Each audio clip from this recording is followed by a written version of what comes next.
Hello, my name is Phil Wild and I'm from Community Action Decorum.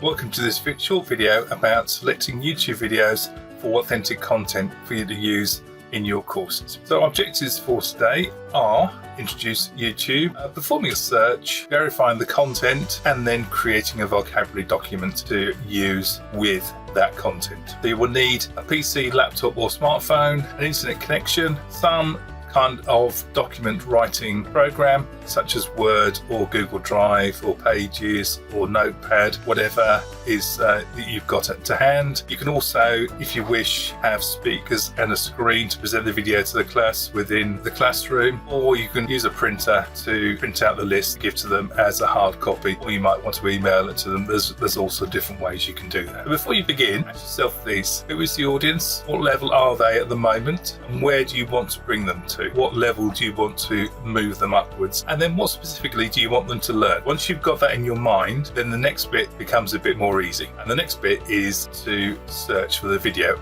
I have chosen to use the search phrase English beginner at the grocery store. This allows YouTube to give me a number of videos that look suitable for what I want to do, and all these ones look really good, but I've chosen just to look at the first one there. What I would expect you to do is to look at all these, see whether they fulfill the criteria that you've thought about, as we mentioned on the last slide. So this video here, one of the things we can tell about it straight away is that it has a tick next to Easy English down at the bottom of the screen here. Now that Easy English have been verified by YouTube, so it's very unlikely that there's going to be anything damaging or anything we don't want our students to see in this video. We can also see that there are 1.8 million subscribers, so quite a lot of people use this Easy English organisation to watch their videos, and this particular video has got over or nearly 2 million views since February year before last, and 37,000 people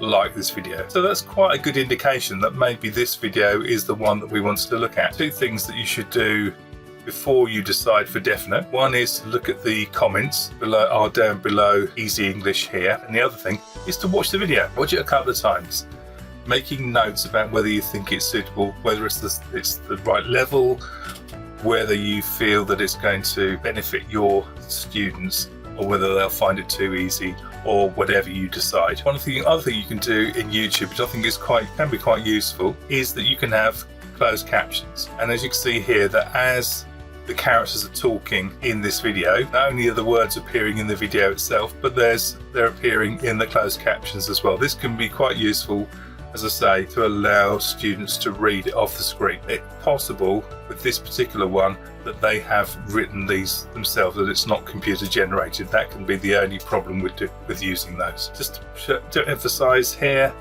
there's the tick against Easy English, so you can see that it's been verified by YouTube. So what I've done here is opened up a new Word document, put it side by side with the YouTube video, and as the video is playing, I've typed in some of the words that are coming up in this particular scenario. The young lady is buying some goods from the shop, and as she does so, she mentions certain goods, and I've written them down in this Word document.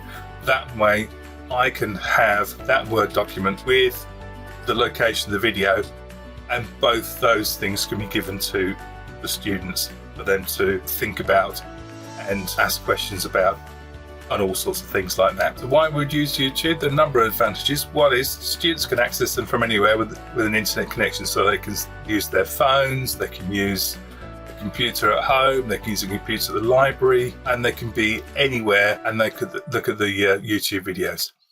As I mentioned before, the videos often contain closed captions. This can be useful aid to students, and also on a purely practical point, videos are on YouTube and they're not taking up space on your network. You just need to send the link to your students or anybody else that needs to view the video. If you are going to use the videos regularly, make sure you double check that they're still available, that the people concerned haven't taken them down. Thank you very much for watching.